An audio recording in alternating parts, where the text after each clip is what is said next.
समर्पण समर्पण जीवन के दाता, सांसों के स्वामी, ये नैया की पतवार तुमको है अर्पण।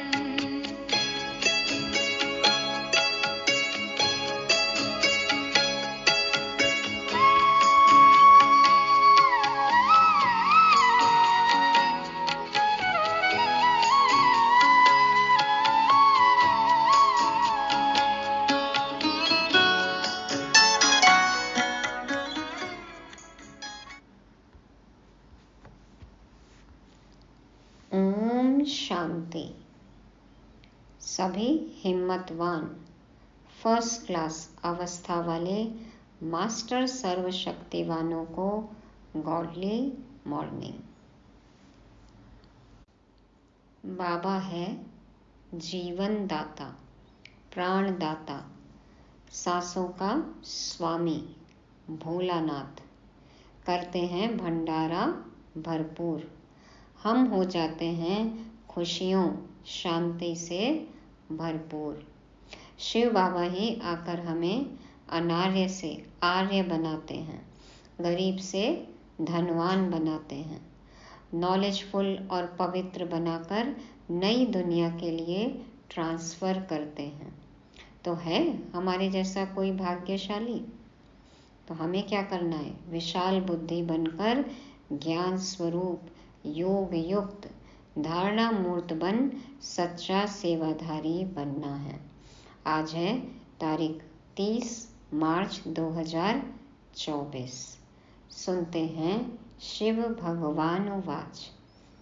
मीठे बच्चे, प्राण देने वाला बाप है। प्राण दे दिया हमें बाबा, प्राण दान देने वाले हैं। तो मीठे बच्चे, प्राण दान देने वाला बाप है। वह नॉलेज ऐसी देते हैं जिससे प्राण दान मिल जाता है। ऐसे प्राण दान देने वाले बाप को प्यार से याद करो। हम सब आत्माएं क्या थी? मूर्छित थी। बाबा ने आके जान फूंक दी। कैसे? ज्ञान से। और योग में हमें शक्ति मिलती है, तो बाबा ने सुरजीत कर दिया। प्राण दान देने वाला बाप है। वह नॉलेज ऐसी देते हैं, ऐसी समझ दे दी, ऐसा विवेक दे दिया, अंडरस्टैंडिंग हो गई, प्रश्नों के उत्तर मिल गए, जिससे प्राणदान मिल जाता है। मरे हुए से हम जी उठे। ऐसे प्राणदान देने वाले बाप को प्यार से याद करो। बहुत प्यार से बाबा को याद करना है कि बाबा आपने हमें जीवन दे दिया, जीवन के दाता, सांसों के स्वामी आप ही हो। प्रश्न: किस आधार पर 21 जन्मों तक तुम्हारे सब भंडारे भरपूर रहते हैं? उत्तर में बाबा कहते, संगम युग पर तुम बच्चों को जो नॉलेज मिलती है यह सोर्स ऑफ इनकम है। इस पढ़ाई के आधार से सब भंडारे भरपूर हो जाते हैं। इस पढ़ाई से 21 जन्मों की खुशी मिल जाती है। ऐसी कोई चीज़ नहीं जिससे प्राप्ति की इच्छा रहे। बाबा नॉलेज का दान ऐसा देते हैं जिससे आत्मा क्या से क्या बन जाती है। बाबा कहते, संगम युग पर तुम बच्चों को जो नॉलेज मिलती है इससे बहुत भारी कमाई होती है। इस कमाई के आधार पर हमारे सारे भंडारे भरपूर हो जाते हैं। 21 जन्मों के लिए हम खुशहाल हो जाते हैं। कोई भी इच्छाएं रहती नहीं, बाकी सारी मनोकामनाएं पूर्ण हो जाती हैं। बाबा ने ऐसा ज्ञान दान दिया हमें जिससे आत्मा क्या से क्या बन गई। कांटों से फूल, कौड़ी से हीरा, पतित से पावन, है ना। तो देखो, नॉलेज के आधार पर हमारे भंडारे भरपूर हो जाते हैं। ओम शांति। भगवान उवाच। सालीग्राम समझते हैं शिव बाबा हमको पढ़ाने आते हैं। बच्चे जानते हैं वही सृष्टि के आदि मध्य अंत को जानते हैं। बच्चों को अब कोई नई बात नहीं लगती, समझ में आ गया है। आ गया समझ में, निश्चय हो गया। मनुष्य तो सब भूले हुए हैं। जिसने पढ़ाया उनके बदले पहले नंबर में पढ़ने वाले का नाम डाल दिया है। टीचर की जगह फर्स्ट नंबर स्टूडेंट, मॉनिटर का नाम डाल दिया ना श्री कृष्ण का। तो बाबा कहते हैं तुमको पढ़ते पढ़ते यह बात सिद्ध करनी है। भारत के शास्त्रों की ही बात है और कोई धर्म शास्त्रों की नहीं, और कोई के धर्म के शास्त्र की बात नहीं है। ये भारतीय शास्त्रों में ही देखो श्री कृष्ण का नाम डाल दिया। भूल ही भारत के शास्त्रों की है, तुम्हारे सिवाय यह बात और कोई सिद्ध नहीं कर सकता। गलती भी हमने की ना तो हम ही को सिद्ध करके समझाना है। बच्चे जानते हैं यह अनादि ड्रामा है, फिर भी रिपीट होगा। तुम मनुष्य मात्र को सुधारने का पुरुषार्थ करते हो। मनुष्य जब सुधरते हैं तो दुनिया ही सुधर जाती है। मनुष्य बिगड़े तो दुनिया बिगड़ गई, अब मनुष्य सुधरेंगे तो दुनिया सुधर जाएगी। सतयुग है सुधरी हुई नई दुनिया और कलयुग है अनसुधरी हुई पुरानी दुनिया, मतलब बिगड़ी हुई पुरानी दुनिया है, कलकलिश की दुनिया है। यह भी तुम बच्चे अच्छी रीति समझते हो और धारण कर समझाने लायक भी बनते हो। इसमें बड़ी रिफाइननेस चाहिए, बहुत महीन बुद्धि चाहिए, ज्ञान एकदम रिफाइन चाहिए, समझ रिफाइन चाहिए और बारीकी से सूक्ष्मता से समझाना है। बाबा तुमको कितना रिफाइन कर समझाते हैं, सुधारते हैं। बाप कहते हैं जब तुम सुधर जाते हो फिर मुझे सुधारने की जरूरत नहीं रहती। सुधरो को क्या सुधारना है, बिगड़ो को ही सुधारेंगे ना। तुम आर्य बन पड़े थे, अब आर्य अर्थात देवी देवता बनना है। सो तो सतयुग में ही होंगे, वह सब सुधरे हुए थे, अब अनसुधरेले उनकी पूजा करते हैं। देखो बाबा कह रहे सुधरेले और अनसुधरेले, तो जो अनसुधरेले हैं, बिगड़े हैं, वो सुधरे हुए की पूजा करते हैं। यह किसकी बुद्धि में नहीं आता कि हम उनको क्यों सुधरेले कहते हैं। है सब मनुष्य, जो सुधरेले आर्य थे वही सब अनसुधरेले बने हैं। सुधरे हुए थे, बिगड़ गए, आर्य और अन आर्य। बाकी वह जो आर्य समाज है वह मठ पंथ है। स्वामी दयानंद सरस्वती है ना, आर्य समाज। देखो उन्होंने भी जो शिक्षाएं दी, बाबा कहते हैं वो आर्य समाज वो अलग है, वो मठ पंथ है। तो उनके भी कितने फॉलोअर्स थे आर्य समाजी। यह सब झाड़ से क्लियर समझ सकते हैं। यह है मनुष्य सृष्टि का झाड़, इसकी आयु 5000 वर्ष है। इसका नाम कल्प वृक्ष है, परंतु कल्प वृक्ष अक्षर से मनुष्यों की बुद्धि में झाड़ नहीं आता है। तुमको झाड़ के रूप में समझाया है, वह कह देते कल्प लाखों वर्ष का है, बाप कहते 5000 वर्ष का है, और कोई कितनी आयु सुनाते, कोई कितनी। पूरा समझाने वाला कोई है नहीं, क्योंकि किसी को पता ही नहीं है। आपस में कितना शास्त्रवाद करते हैं, वाद विवाद होता है ना, शास्त्रवाद होता है, शास्त्रार्थ होता है। तुम्हारी तो यह रू रिहान है, तुम सेमिनार करते हो, इसको रू रिहान कहा जाता है। टॉक करते हैं ना, सेमिनार है, रू रिहान बातचीत करते हैं, प्रश्न उत्तर समझने के लिए भी करते हैं। बाबा जो कुछ तुमको सुनाते हैं उससे ही टॉपिक निकाल तुम सुनाते हो। वो लोग क्या सुनाते हैं यह भी तुम जाकर सुनो, फिर आकर सुनाना चाहिए कि इस प्रकार का वाद विवाद चलता है। देखो वो लोग क्या बात करते हैं और यहाँ क्या बात करते हैं, और फिर उनके पॉइंट्स को कैसे क्लियर करना है, कैसे समझाना है, ये सब चर्चा करनी चाहिए, फिर सेवा करनी चाहिए। पहले तो यह समझाना है कि गीता का भगवान कौन। भगवान बाप को भूलने कारण बिल्कुल चट खाते में आ गए हैं। तुम बच्चों का तो बाप से लव है, तुम बाबा को याद करते हो, बस बाबा ही प्राणदान देने वाला है। देखो रावण ने प्राण ले लिए और बाबा प्राणदान देते हैं। नॉलेज का दान ऐसा देते हैं जो क्या से क्या बन जाते हैं। तो बाप पर लव रहना चाहिए। बाबा हमको ऐसी ऐसी नई बात सुनाते हैं, हम श्री कृष्ण को कितना याद करते हैं, वह कुछ देता ही नहीं। समझते हैं ना कि कृष्ण ने गीता सुनाई, लेकिन ये तो बात सच नहीं है, श्री नारायण को याद करते हैं। याद करने से कुछ होता है क्या? हम तो कंगाल के कंगाल ही रह गए। देवताएं कितने सॉल्वेंट थे। अब सभी आर्टिफिशियल चीजें हो गई हैं। कितना दिखावा है ना, देखो दिखावट है, आर्टिफिशियल है, सब कुछ नकली चीजें हैं। जिसका दाम नहीं उनका आज दाम हो गया है।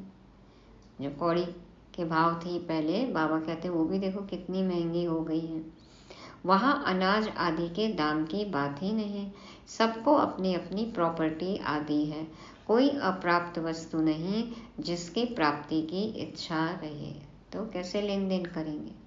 जिसको जो जरूरत होगी वो आपस में एक दूसरे से ले लेंगे। बाबा कहते हैं सबके पास सब वस्तु रहती है। कोई भी किसी की इच्छा नहीं कि ये चाहिए ये चाहिए। बाबा कहते हैं मैं तुम्हारा भंडारा भरपूर कर देता हूँ। तुमको ऐसी नॉलेज देता हूँ जिससे तुम्हारा भंडारा भर जाता है। तुम्हारी बुद्धि में है knowledge is source of income. Knowledge ही सब कुछ है। इस पढ़ाई से तुम कितना ऊंच बनते हो। पढ़ाई का भंडार है ना। देखो कितने पॉइंट्स हैं।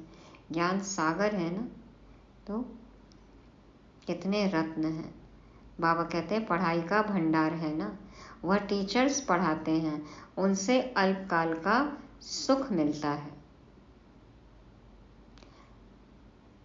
इस पढ़ाई से तुमको 21 जन्म का सुख मिलता है। तुम बच्चों को बहुत खुशी होनी चाहिए।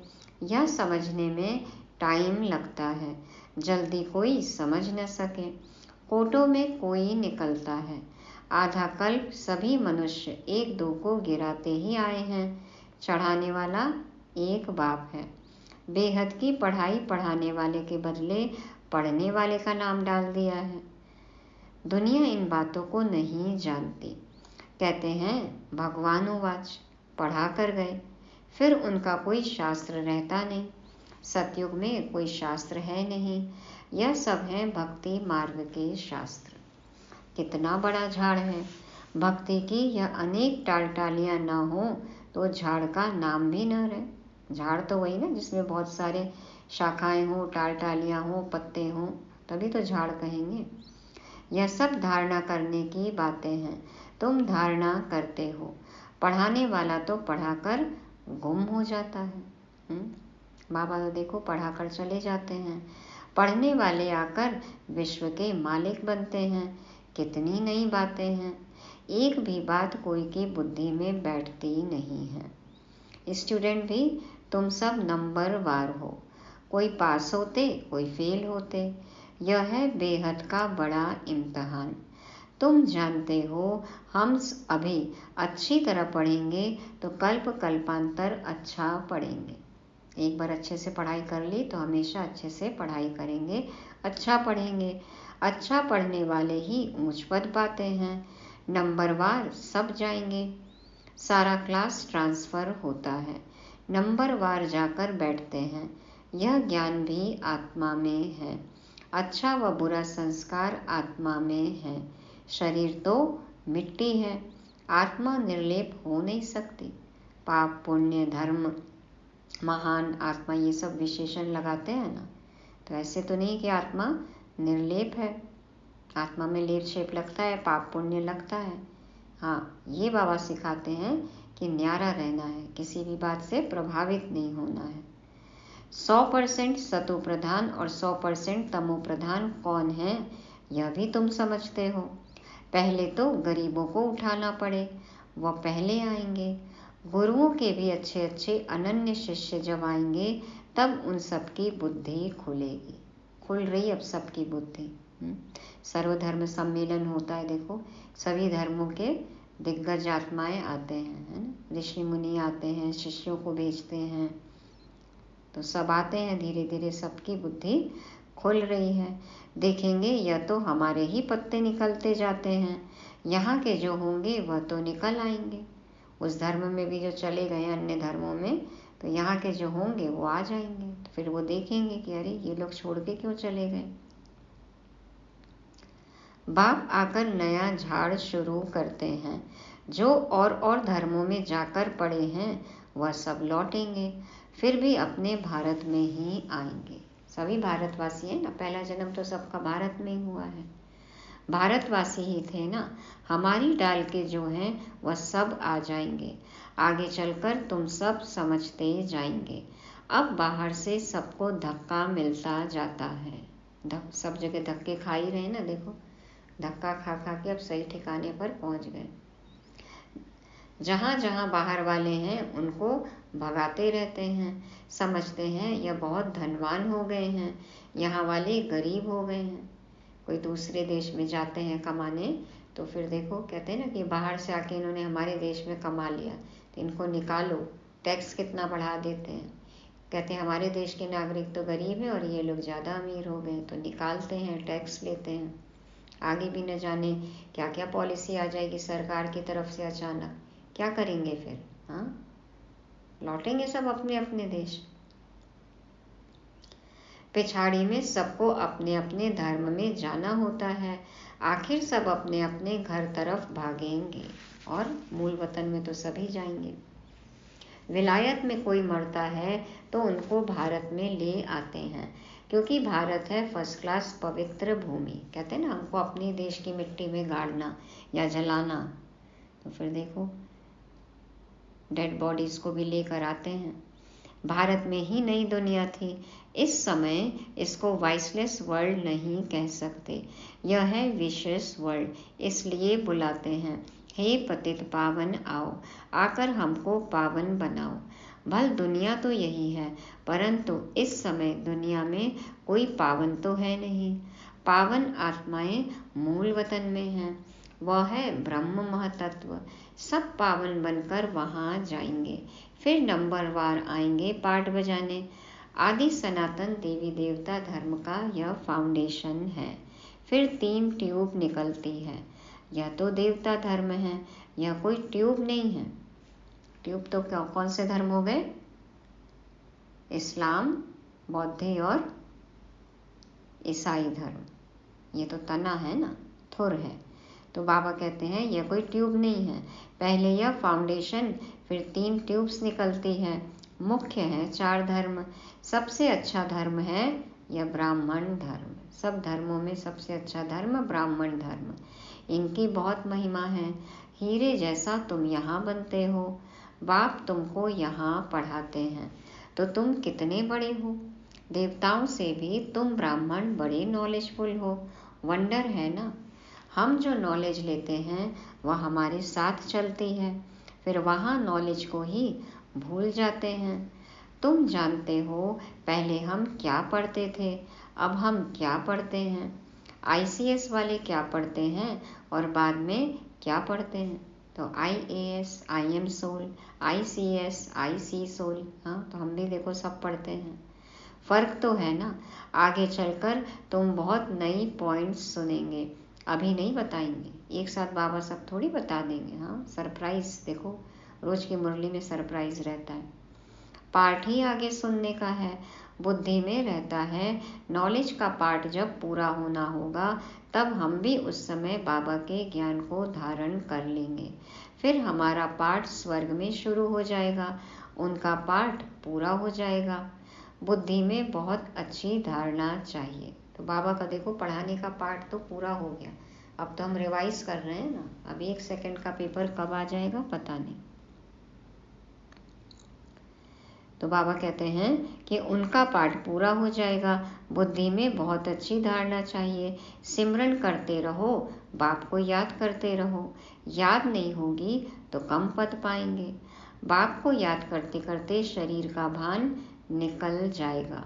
सन्यासी भी इस अवस्था का अभ्यास करते करते शरीर छोड़ देते हैं। कितना अभ्यास करते हैं, और देखो इच्छा मृत्यु उनकी भी होती है ना, देखे हैं ना वीडियोस। परंतु उन्हों का रास्ता अलग है, इसलिए उनको फिर जन्म लेना पड़ता है, फिर से इसी मृत्यु लोक में जन्म होता है। फॉलोअर समझते हैं वह ब्रह्म में लीन हो गया, फिर वापस आ नहीं सकता। बाप समझाते हैं वापस कोई भी जा नहीं सकते। पिछाड़ी में सब एक्टर्स जब स्टेज पर आएंगे तब फिर घर जाएंगे। एक बार सबकी हाजिरी लगेगी बाबा के पास और फिर सब घर जाएंगे। वह है हद का विनाशी नाटक, यह है बेहद का अविनाशी नाटक। हद के विनाशी नाटक होते हैं और ये है बेहद का अविनाशी नाटक। तुम अच्छी तरह समझा सकते हो। यह ड्रामा जो मिसल चलता है वह तो फिर छोटे छोटे ड्रामा बनाते हैं, झूठी फिल्म बनाते हैं। उनमें थोड़ी अच्छी बातें होती हैं, जैसे विष्णु अवतरण दिखाते हैं। ऐसे नहीं, ऊपर से कोई उतर आता है, लक्ष्मी नारायण पाठ बजाने आते हैं, बाकी ऊपर से कोई नहीं आते हैं। अब देखो, अभी बनती है धार्मिक फिल्म, बाबा कहते हैं बाकी ऊपर से कोई नहीं आते हैं, ऐसा जो अवतरण दिखाते हैं ऐसा नहीं होता है। अब तुम बच्चों को बाप पढ़ाते हैं, तब यह बातें तुम सब समझ सकते हो। पहले तुम भी तुच्छ बुद्धि थे, जब बाप ने समझाया है तब तुम्हारे कपाट खुल गए हैं, बुद्धि का दरवाजा खुल गया। कपाट खुला, बंद ना हो जाए अब कभी। इतना समय जो कुछ सुना वह कोई काम का नहीं था और ही गिरते गए, इसलिए तुम सबसे लिखवाते हो। जब लिख कर देवे तब समझा जाए कुछ बुद्धि में बैठा है। बाहर से आते हैं, फॉर्म भराते हैं तो मालूम पड़े हमारे कुल का है। मूल बात है बाप को जानना। समझें कि बरोबर कल्प कल्प बाप हमको पढ़ाते हैं। यह पूछना है कब से पवित्र बने हो। फॉर्म भराया जाता है ना, जल्दी नहीं सुधरते। घड़ी घड़ी माया पकड़ लेती है, देखती है कच्चा है तो हप कर लेती है। कई महारथियों को भी माया हप कर गई। शास्त्रों में भी मिसाल अभी के हैं। देखो ऋषि मुनि भी कैसे माया के आगे, अप्सराओं के आगे धोखा खा लेते। तो मंदिर में भी घोड़े सवार, महारथी, प्यादे आदि दिखाते हैं। तुम अब अपना यादगार देखते हो, देखते हैं ना दिलवाड़ा मंदिर। जब तुम बन जाएंगे तो भक्ति उड़ जाएगी। अभी जो यादगार देख रहे हैं वैसे बन गए देवी देवता, बाबा कहते हैं भक्ति उड़ जाएगी। तुम किसको माथा नहीं टेक सकते हो। तुम पूछेंगे यह कहाँ गए, इनकी बायोग्राफी बताओ। बाबा ने तुम बच्चों को नॉलेजफुल बनाया है, तब तुम पूछते हो। तो नशा रहना चाहिए। पास विद ऑनर 8 होते हैं, बिना सजा खाए जो आत्माएं जाएंगी वो कौन है? अष्टरत्न, पास विद ऑनर 8 आत्माएं। यह बहुत बड़ा इम्तहान है, अपने को देखना है। हमारी आत्मा पवित्र बनी है। बैटरी भरेगी तब जब योग होगा। चार्जिंग पे लगाएंगे तब तो बैटरी फुल होएगी ना। बाप से योग होगा तो सतो प्रधान बनेंगे। तमो प्रधान आत्मा वापस नहीं जा सकती है। यह भी ड्रामा है, वहाँ दुख देने वाली कोई चीज नहीं है। गाय भी सुंदर है। अभी तो देखो गायों की हालत क्या कर दी मनुष्यों ने। श्री कृष्ण के साथ गायें कितनी सुंदर दिखाते हैं।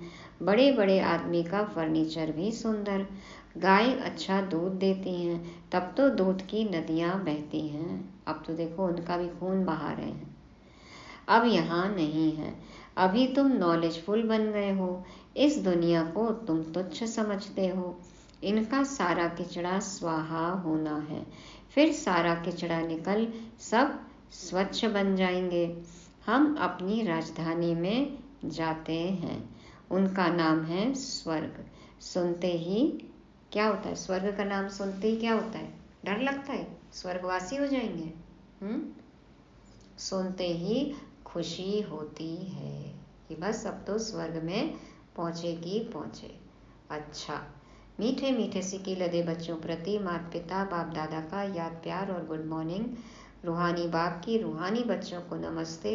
हम रूहानी बच्चों की रूहानी बाप दादा को याद प्यार, गुड मॉर्निंग और नमस्ते। शुक्रिया बाबा, शुक्रिया। धारणा के लिए मुख्य सार। पहला पॉइंट, इस अनसुधरी पुरानी दुनिया को सुधारने के लिए स्वयं को सुधारना है। अपनी बुद्धि को बाप की याद से रिफाइन बनाना है। दूसरा, आपस में रू रिहान करनी है, वाद विवाद नहीं। नॉलेज का दान दे सर्व का भंडारा भरपूर करना है। वरदान, स्वमान की सीट पर स्थित हो शक्तियों को ऑर्डर प्रमाण चलाने वाले विशाल बुद्धि भव। स्वमान की सीट पर स्थित हो शक्तियों को ऑर्डर प्रमाण चलाने वाले विशाल बुद्धि भव। बाबा कहते, अपनी विशाल बुद्धि द्वारा सर्व शक्तियों रूपी सेवाधारियों को समय पर कार्य में लगाओ। ये शक्तियाँ क्या हैं? हमारी सेवाधारी। बाबा कहते, अपनी विशाल बुद्धि द्वारा सर्व शक्तियों रूपी सेवाधारियों को समय पर कार्य में लगाओ। जो भी टाइटल डायरेक्ट परमात्मा द्वारा मिले हुए हैं उसके नशे में रहो। स्वमान की स्थिति रूपी सीट पर सेट रहो तो सर्व शक्तियाँ सेवा के लिए सदा हाजिर अनुभव होंगी। जब हम स्वमान की सीट पर सेट रहेंगे, अधिकारी रूप में रहेंगे, तब तो कर्मचारी हमारा कहना मानेंगे ना, तब सेवा में सदा हाजिर रहेंगे। आपके ऑर्डर के इंतजार में होंगी तो वरदान और वर्षे को कार्य में लगाओ। वरदान और वर्षे को कार्य में लगाओ। बाबा ने हमें वरदान दिया ना, शक्तिशाली भव, मास्टर सर्वशक्तिवान भव। वर्षा मिला है, ये शक्तियाँ, ज्ञान, गुण, ये क्या है? बाबा का वर्षा है, तो इसको कार्य में लगाना है। मालिक बन, योग युक्त बन, युक्ति युक्त सेवा सेवाधारियों से लो तो सदा राजी रहेंगे, बार बार अर्जी नहीं डालेंगे। बाबा के सामने अर्जी डालते, फरियाद करते, क्यों? क्योंकि हमारे पास कोई काम करने वाला नहीं है, कहना कोई मानने वाला नहीं है, सुनने वाला नहीं है। तो इसलिए बाबा कहते, आप मालिक की सीट पर सेट रहो, स्वमान की सीट पर सेट रहो, अधिकारी की सीट पर सेट रहो, और फिर योग युक्त हो, बाबा के साथ जुड़े रहो, और फिर युक्ति से सेवाधारियों को ऑर्डर करो, आह्वान करो। देखो कैसे हाजिर होंगे सब। तो बाबा कहते हैं फिर आप अर्जी नहीं डालेंगे। इसलिए विशाल बुद्धि, बेहद की बुद्धि होनी चाहिए, स्वमान की सीट पर सेट होना चाहिए। स्लोगन, कोई भी कार्य शुरू करने के पहले विशेष यह स्मृति इमर्ज करो कि सफलता मुझ श्रेष्ठ ब्राह्मण आत्मा का जन्मसिद्ध अधिकार है। कोई भी कार्य शुरू करने के पहले विशेष यह स्मृति इमर्ज करो कि सफलता मुझ श्रेष्ठ ब्राह्मण आत्मा का जन्मसिद्ध अधिकार है। तो कोई कार्य शुरू करना है उससे पहले ही सोचो, हम तो विजयी आत्मा है, सफलता मूर्त है, तो वैसे ही उन्हें जय हो जाएगी, सफलता मिल जाएगी। जैसी स्मृति होती है वैसी ही स्थिति होती है, और सफलता तो हमारा जन्मसिद्ध अधिकार है।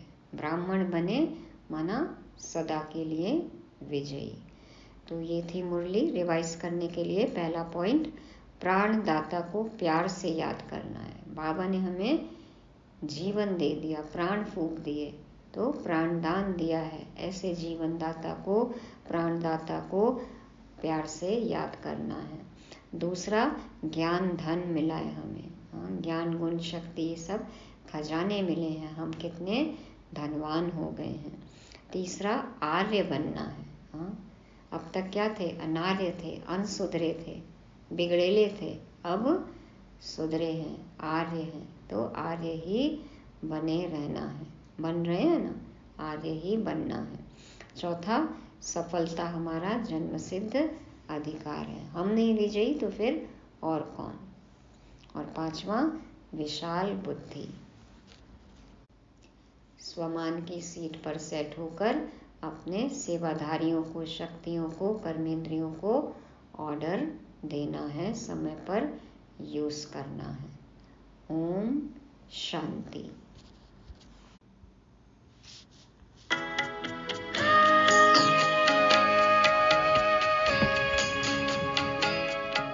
सदा के साथी सच्चे सहारे तेरे थे, तेरे हैं, तेरे ही रहेंगे।